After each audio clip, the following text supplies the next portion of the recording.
Hey, welcome back, everybody, to another episode of the Educational AD Podcast. We're going to be right back with today's guest, but first, we're going to give a shout out to our sponsors.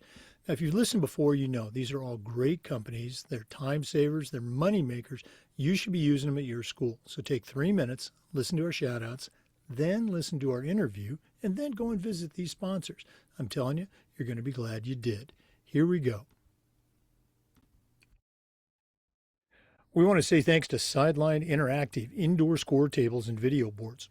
Go to sidelineinteractive.com and you can schedule a live web demo to see all their great products in action. Probably one of the best purchases I ever made as an AD was our Sideline Interactive indoor score table. Go to sidelineinteractive.com. Schedule that live web demo today. We also want to say thank you to Huddle. You know, as a football coach, I used Huddle for years, but when I became an athletic director, I made sure that our school was a Huddle school, and our coaches, our student athletes, even our parents just love the Huddle platform. Go to huddle.com, join the 100 million users, and turn your school into a Huddle school. That's huddle.com. We also want to say thanks to Beacon Creative and Vital Signs Wall of Fame. Now, Wall of Fame has been helping schools bring their legacy to life for over a decade, but Beacon Creative takes it to a whole new level. Beacon is a content creation service, and they're going to take your stories, your coaches, your kids, and come up with compelling narratives that you can then post on your school's social media platform, maybe on a Wall of Fame video board. I want you to reach out to John Townsend. You can do that at John, John, at beaconwalloffame.com. Beacon Creative and Vital Signs Wall of Fame. It's a winning team. Let's also say thank you to Home Campus. Scheduling, rosters, results, communication, facilities. Home Campus does all of these things and more, does them better, does it faster than the other platforms. Did I mention athletic eligibility and clearance? That one alone is a game changer. Go to homecampus.com to get started. That's homecampus.com. We also want to say thank you to Gipper. Gipper is the modern marketing platform that makes it easy for any athletic department to look like they're Division I, and you don't need extra time or extra staff. Gipper is used and trusted by over 20,000 high school and college programs. Professional graphic design made easy. How easy? Well, so easy, even I can do it. Go to Gipper.com. Check out their templates in your colors, your logos. It's all branded. That's Gipper.com. And as always, don't forget to mention the podcast. Let's say thanks to Ohio University and their online masters in athletic administration. Now, I didn't get my master's from Ohio, but my assistant athletic director did, along with thousands of others. And while they were all earning their degree, they also completed 11 NIAAA leadership training courses at no extra charge. Check out Ohio University and their online masters in athletic administration. We also want to say thank you to Booster Hub, the #1 booster club software program. How about an app that handles everything? Your concession sales, your sponsorship payments, meal fees, volunteer signups, volunteer changes. Those changes are going to happen. And when they do, nothing falls through the cracks. It all flows through their secure system. Give your boosters the platform they need. Give them the platform they deserve. Give them the #1 booster club software platform. That's Booster Hub. We want to say thanks to Hometown. Hometown is still the leading digital ticketing provider of schools and colleges. But did you know they do athletic website construction, fee-free fundraising, and a whole lot more? Whether you're a principal, an athletic director, even a head coach, Hometown is going to show you how you can save time, how you can raise more money, and how you can bring your entire community together. You're going to find it all at hometown.com. Check them out today.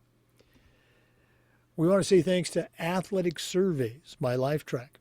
You know, at my school, we use surveys for just about everything, for student athletes, for coaches, and for parents. And here's the cool thing. The information that comes back, almost always over the top positive. We still hear from our squeaky wheel parents, but the surveys allow us to find out what their concerns are, usually address them before they turn into something big. But having all that positive data, it's incredibly valuable, especially when you're visiting with that frustrated parent or maybe your principal, sometimes even your school board. Go to athleticsurveys.com. They're going to create a custom survey that lets you take the pulse of everybody in your program. That's athleticsurveys.com. And as always, don't forget to mention the podcast.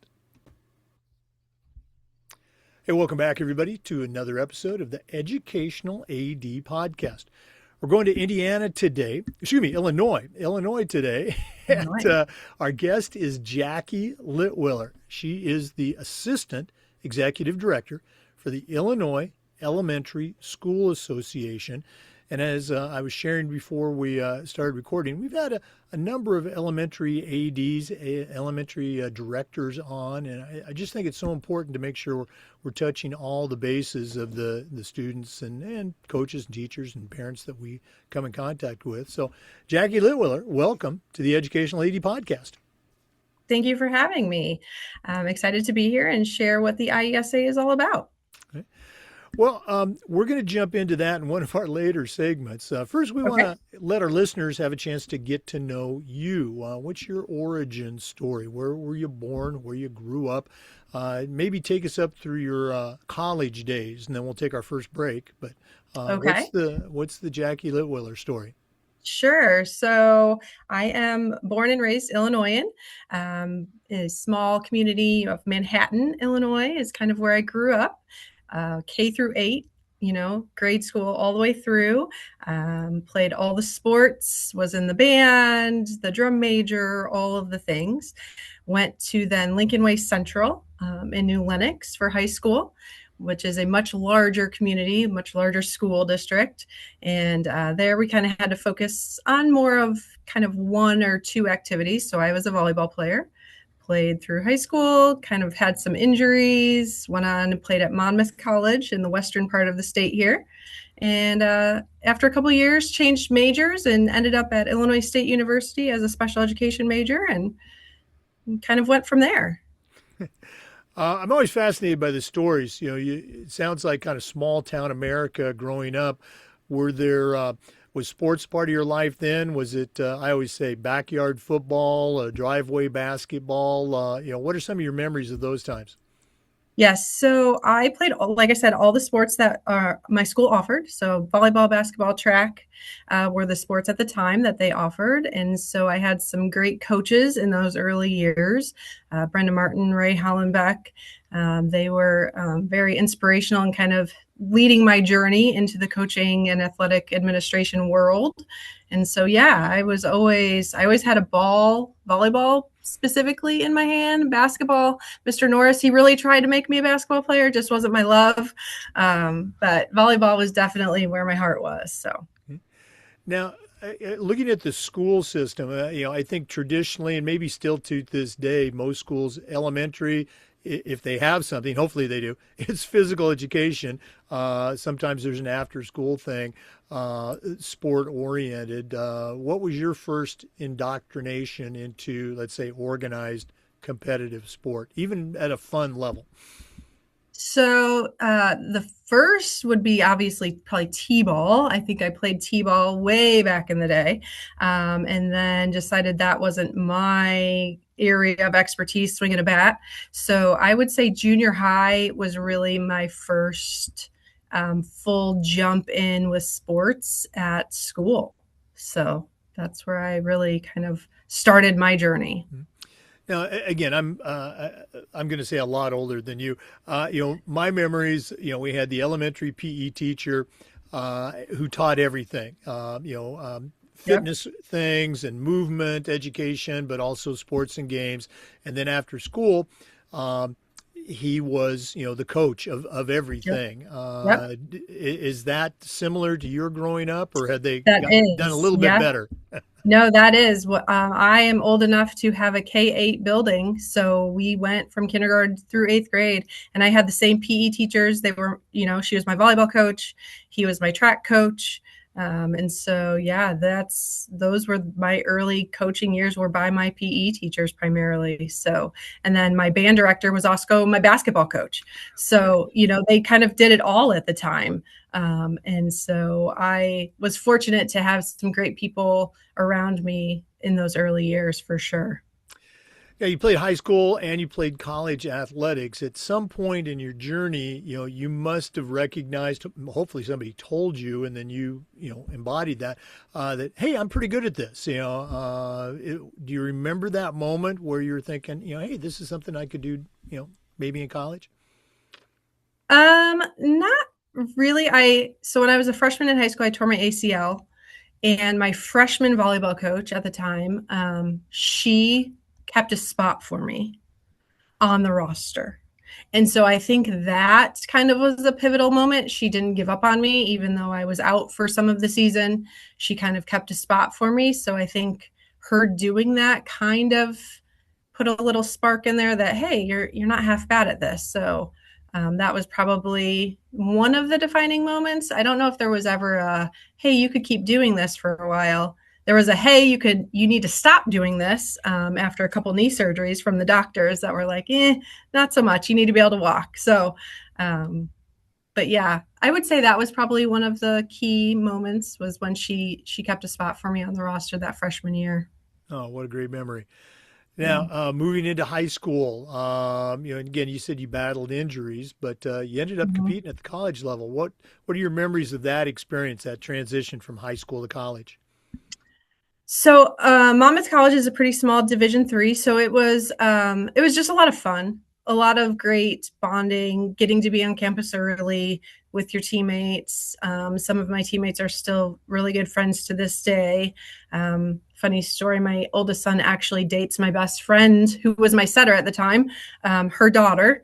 So now we're stuck together for life, So it's going to be fun to kind of see that relationship grow as well. So I think just making those lifelong friends that you still communicate with.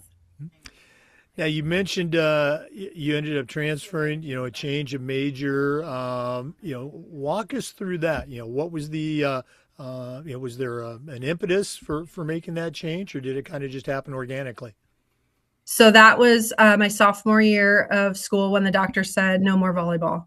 And when they said no more volleyball, then I was kind of like, well, I don't know if I really want to stay here and do that. So then that was the change. So then I kind of started in my coaching world. I was officiating. I got patched as an official and started kind of seeing the game from the other end. So then I kind of went into that world for a little while I transferred over to ISU. So um, yeah, so I kind of got to see a different side of the sport at that point.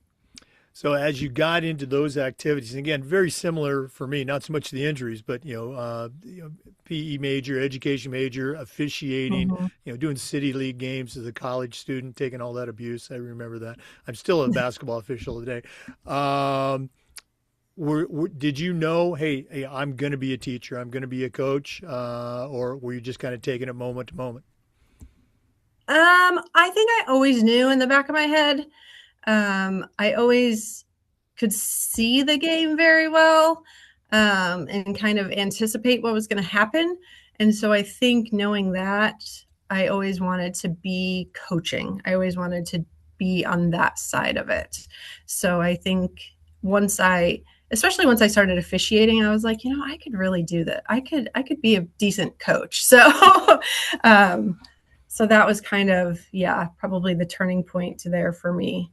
Right. I remember vividly as again, I was a college student, junior and senior, but I'm refereeing, these basketball games, junior high games and JV games at the high Mm-hmm. school level. But you watch and you see coaches and you just think to yourself, at least I did, boy, that's not a good way to coach kids or, so Yeah, did have you some have of some those moment, experiences too. you have some moments like that? Yeah. I definitely do. Yeah, I have some moments. I don't know that I necessarily need to share those moments, but yeah, I definitely have some moments in school at some point that I'm like, yeah, I'm not gonna do that. There you go. When I'm in charge, for sure. So yeah, They say everybody can serve as an example. Some are good that's right. and some are not. I love it. That's right. Let's go and take our first break. Once again, our guest today is Jackie LItwiller. She is the Assistant Executive Director for the Illinois Elementary School Association. We're coming back. We're going to hear about that and more. This is the Educational AD Podcast. Please stay with us.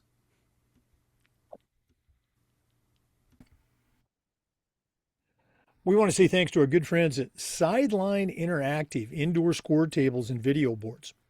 Go to sidelineinteractive.com and you can schedule a live web demo and see their products in action. You've heard me say before, probably one of the best purchases I ever made was our Sideline Interactive indoor score table. We use it for home games, of course, but we also use it for pep rallies, for signing ceremonies. Their products are incredibly versatile and their customer service just outstanding. Go to sidelineinteractive.com. Schedule that live web demo today. We also want to say thanks to Huddle. As a football coach, I used Huddle for years, but when I became an athletic director, I made sure that our school was a Huddle school, and our coaches, all of our coaches, just loved the tools that Huddle provided. Our student athletes love the videos, and our parents love the streaming, but there's a lot more. Go to huddle.com, join the 100 million fans and users, and find out how to turn your school into a Huddle school. That's huddle.com.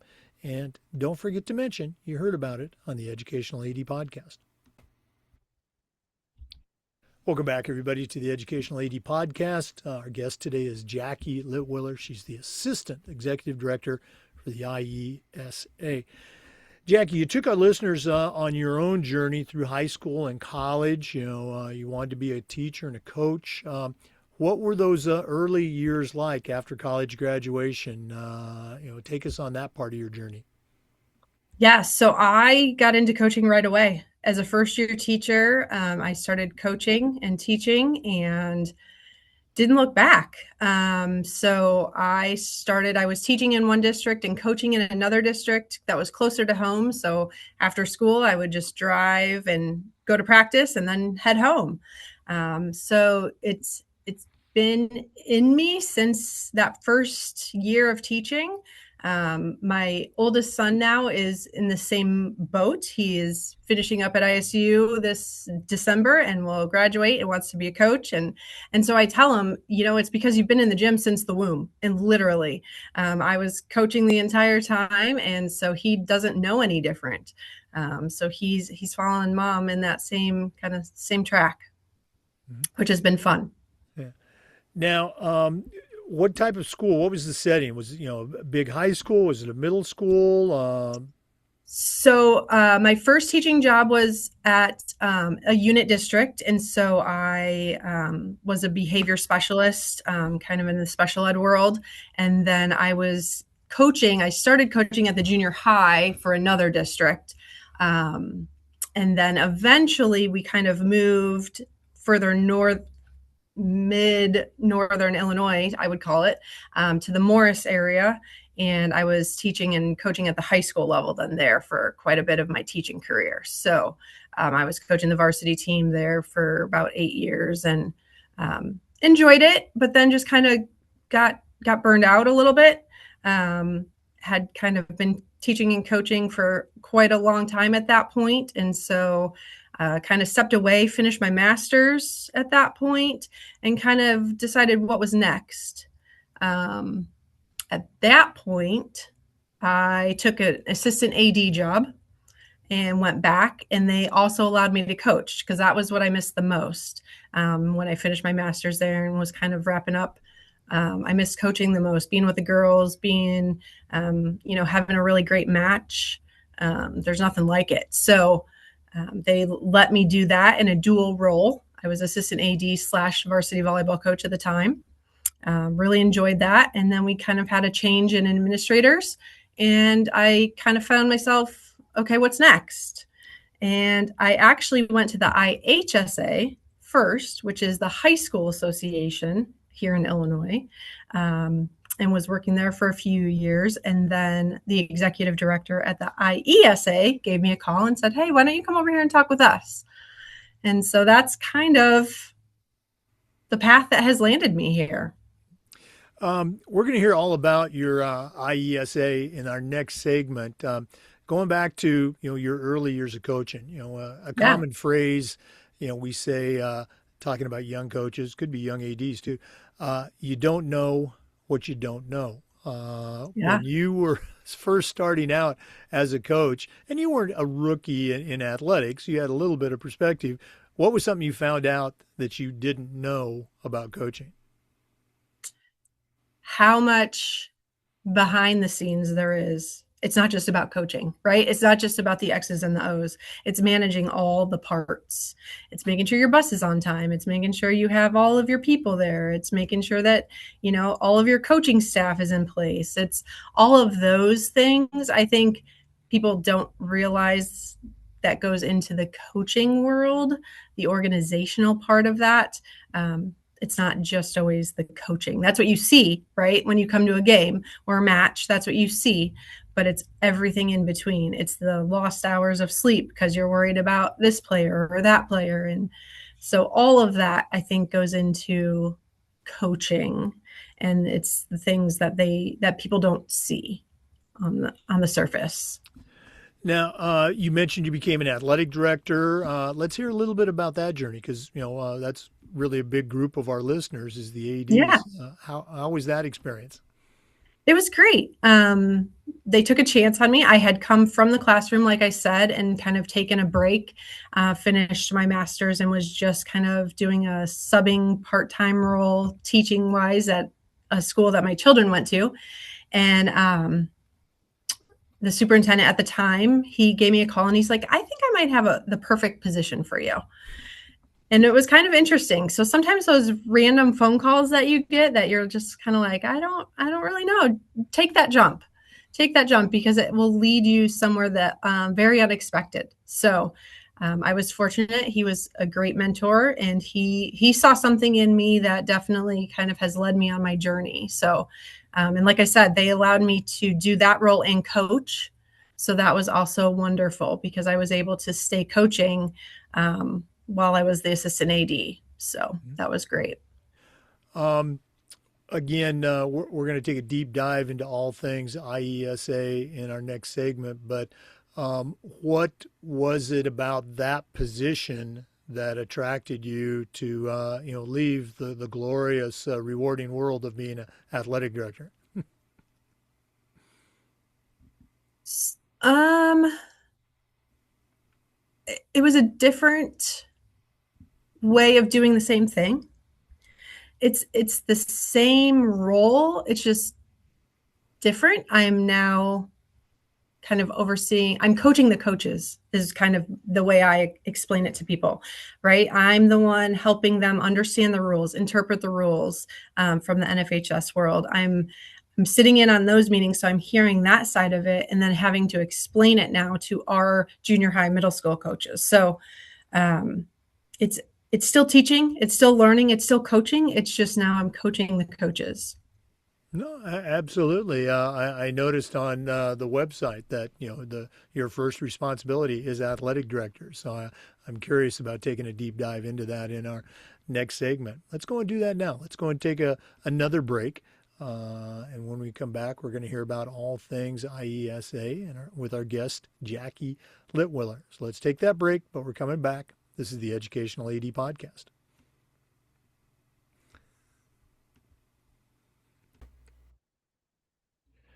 We also want to say thanks to our good friends at Vital Signs Wall of Fame and Beacon Creative. Now, Wall of Fame has been helping schools bring their legacy to life for over a decade, but Beacon Creative is a whole new ballgame. Beacon is a content creation service, and they're going to take your stories, your history, your students, your coaches, and come up with compelling narratives that you can then post on your social media channel, maybe on a Wall of Fame video board. I want you to reach out to John Townsend, and you can do that at John, John, at beaconwalloffame.com. Beacon Creative and Vital Signs Wall of Fame. It's a winning team that we want you to be on. We also want to say thanks to Home Campus. Scheduling, rosters, results, facilities, communication. Home Campus does all of these things and more. Does it better? Does it faster than the other platforms? Did I mention athletic eligibility and clearance? That alone is a game changer. Go to homecampus.com for more information. That's homecampus.com. And we want to say thank you to Gipper. Gipper's the modern marketing platform that makes it easy for any athletic department to look like they're Division One without hiring any extra staff. Gipper's used and trusted by over 20,000 high school and college athletic programs. It's professional graphic design made easy. How easy? Well, it's so easy, even I can do it. Your colors, your logos, your brands easily fit into thousands of templates that are customizable to your school and your teams, digital newsletters, and more. Go to Gipper.com for more information. And as always, don't forget to mention you heard about it on the Educational AD Podcast. Welcome back, everybody, to the Educational AD Podcast and our guest, Jackie LItwiller. She is the Assistant Executive Director for the Illinois Elementary School Association. Jackie, we talked in the last segment about how part of your job with IESA is to work directly with the athletic directors, but share a little bit about the organization, that 20,000 foot view. What do they do? What's their purpose? What's their goal? And then what specifically do you do to make that happen? Sure. So for those of you that don't know, the IESA is the overseeing body of junior high and middle school athletics here in Illinois. So we have two organizations. We have ourselves, the IESA, and then we have the IHSA. So we are almost 100 years old. We will turn 100 in the 29 school year. Yeah, wow is right. And we just hit, excuse me, our 1,000 member mark. So we have 1,000 member schools that participate in one or all of our activities. So we offer 14 state championships in Illinois here for junior high and middle schools. And it's a great, if you don't know about it, you need to learn about it because it's a great organization that does some wonderful things for school-based activities here in Illinois. Now, the elementary side of it, elementary and junior high, how would you say that your mission or the things that you focus on, these are my words, might be different from the high school association and what they do? So ours is like the high school association, right? School-based, right? We're a school-based organization that offer things for our member schools, but our focus is on students participating with their schools, with their teachers, their mentors, in a safe space, trying things that maybe they, wouldn't do outside of school. So I think that we focus more on the student, less on the championship, if that makes sense. But we do, like I said, we do offer 14 different state titles across Illinois. So it's very similar to the high school association, but we do it at a different, sometimes we say we're a little friendlier. We're a little nicer here at the IESA. It's not as cutthroat, but that's kind of our running joke here. No, and it makes perfect sense, and it's kind of where I was going from. As an athletic director, most of my career here in Florida was at a couple of different private schools that were K through 12, and so we had middle school, we had elementary athletics, and I would explain to our parents, our middle school program, we want to win, and usually we did. But we're about fun and fundamentals. Mm-hmm. This might be the last time for many of these kids to play competitive sports because it does get, Correct. more competitive when you get to the high school level. So we want to make sure it's a good experience.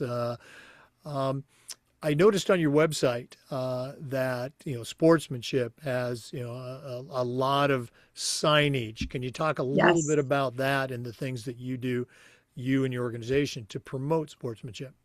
Absolutely. So sportsmanship is one of our driving forces, right? We want to teach students how to be positive sportsmen in all aspects of life. And so we have started some different initiatives here.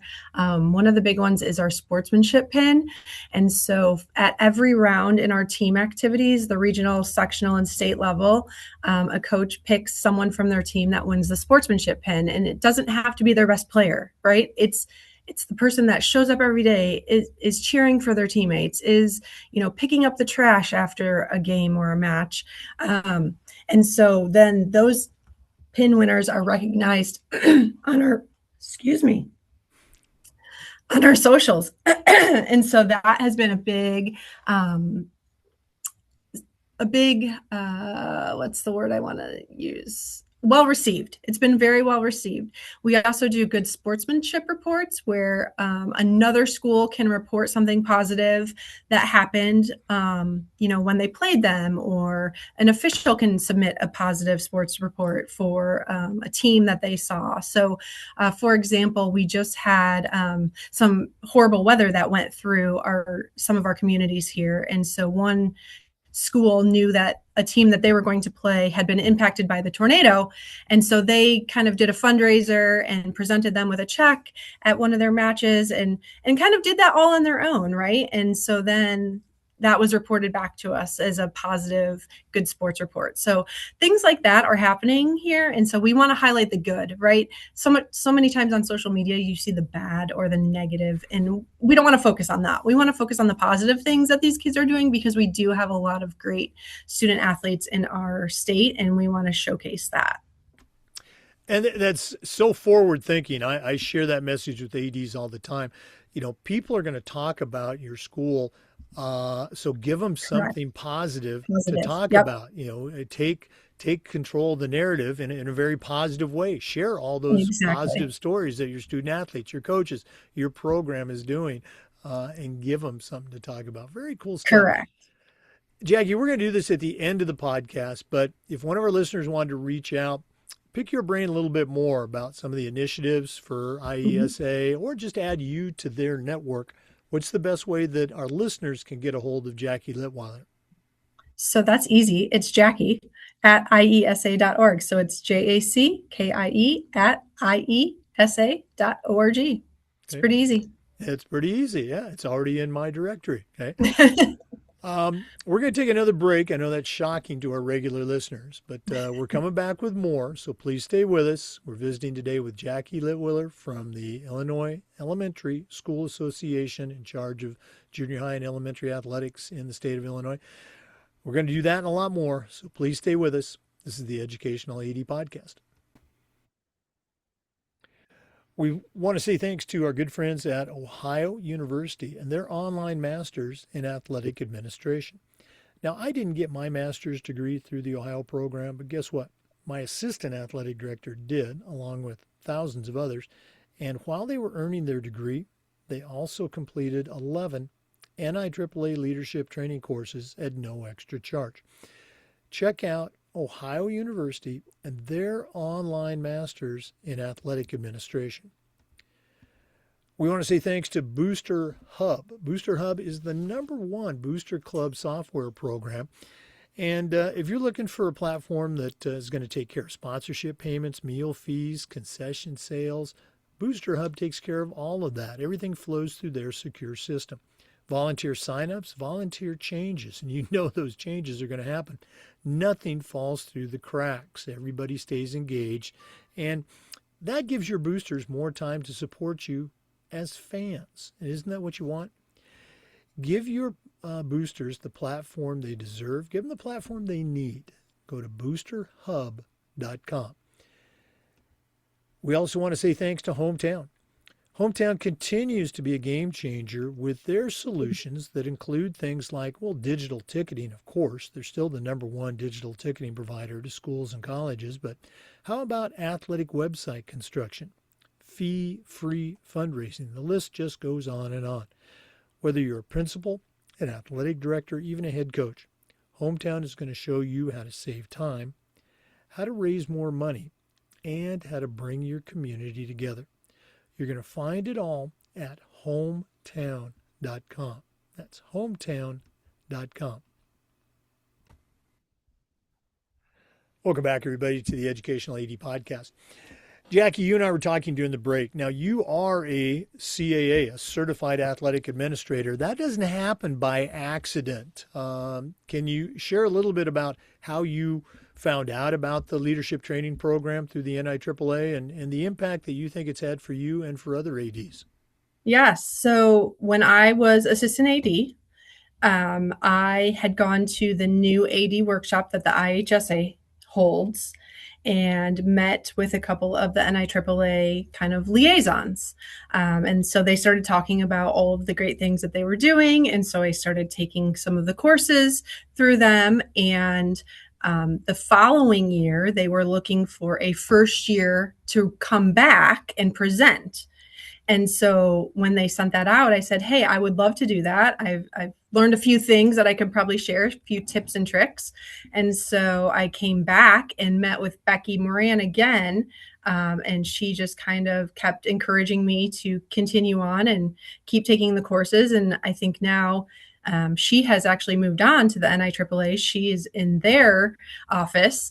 And so, yeah, I think just making those connections early and taking some of the courses, using some of the trainings that they teach you, but then also it's about those connections, right? If you have a question, if you there's something you're struggling with in your building or in one of your programs, you can reach out to these other ADs that you've met through networking with the NIAAA and find some resources, right? Because like we say, don't start from scratch. Somebody's probably done it somewhere.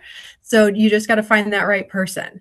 And so that's been a huge help for me. It kind of advanced my career, I would think, probably a little faster than I anticipated, kind of taking those classes and making those connections with those folks.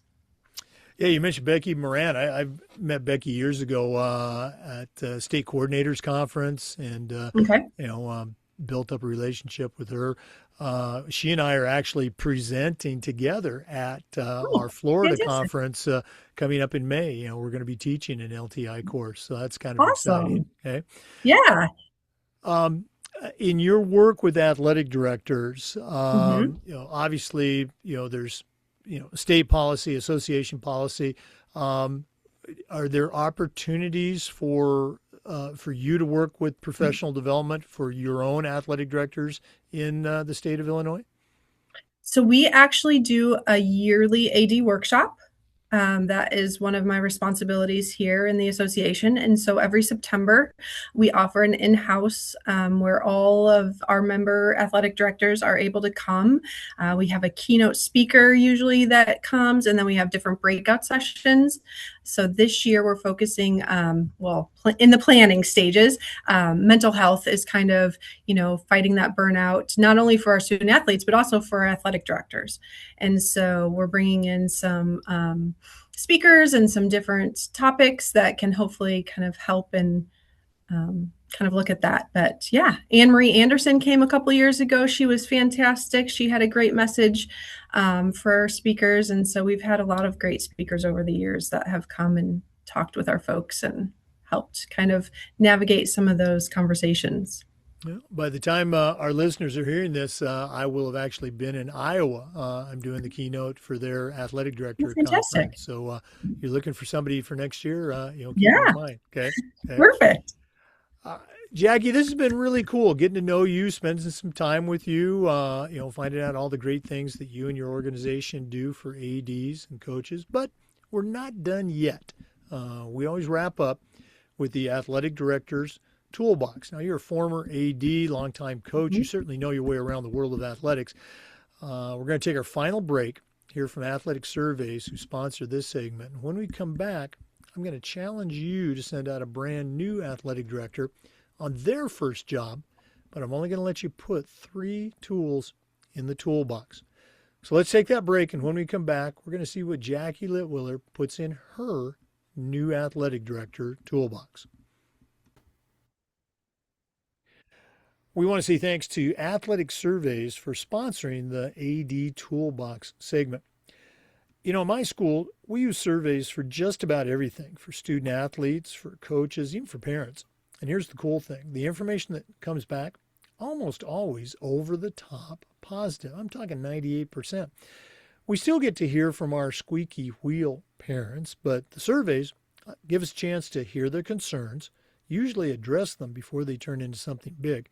But having all that positive feedback, it's incredibly valuable, especially when you're visiting with a frustrated parent, sometimes your principal, and sometimes even your school board. Go to athleticsurveys.com. They're going to create a custom survey that lets you take the pulse of everybody in your program. That's athleticsurveys.com. And as always, tell them you heard about it on the Educational AD Podcast. Well, it's that time of the podcast. We've been visiting today with Jackie LItwiller. She is the Assistant Executive Director for the Illinois Elementary School Association, longtime coach, former athletic director herself, tremendous background in athletics. But right now I'm going to challenge her to send out a brand new AD on their first job, but I'm only going to let her put 3 tools in the toolbox. So Jackie, what 3 items are going to go into your new athletic director toolbox? So my first one's going to be your listening ears. You're going to go in and you're going to listen and you're going to take it all in. You're not going to go in, guns a-blazing, trying to change everything. You want to go in, you want to listen and hear what everyone's saying, hear their concerns, hear the positive things that are happening, all of that. So that's my number 1 is your listening ears. My number 2 is, it's a good handshake with your support staff. You want to go and you want to introduce yourself to your custodians, your bus drivers, everybody behind the scenes, because those are the people who are going to be there in those long hours after a game or a tournament, or they're going to be the ones helping you clean up. They're going to be the ones that know where the good chairs are versus, the chairs that come out for the not so great nights. So those are the people that you need to kind of build those relationships with. So those firm handshakes with those people, they go a long way. And snacks. Don't forget the snacks. So make sure you always have snacks, whether it's in your office, whether they're in other people's offices that you drop off because you want to thank them for a long night or a tournament or whatever it is. So you want to always have your listening ears. You want to have that strong handshake for those people that are in your corner. And then the snacks. Don't forget that. Everybody loves snacks. I'm scribbling these down because they are so very important. Very cool stuff. The snacks. It's just so simple and yet so powerful. Correct. The return on investment is just incredible. And the support people, that firm handshake. I love it. Great tools. Jackie, one more time, if one of our listeners wanted to reach out and connect with you, what's the best way that they can do that? Yep. Well, they can look up the IESA website and they can find me at Jackie, JACKIE, at IESA.org. Well, thanks again for sharing with our listeners. All the best as we move into the busiest time of the year, the spring playoff season. We're definitely going to have to get you back on the show. I think you're a great resource, and our listeners can benefit from hearing you again. Awesome. Well, I'd love to be back. Thanks for having me. We want to say thanks to our listeners and just remind them again that we upload the Zoom recordings of all of our interviews to the Educational AD Podcast YouTube channel.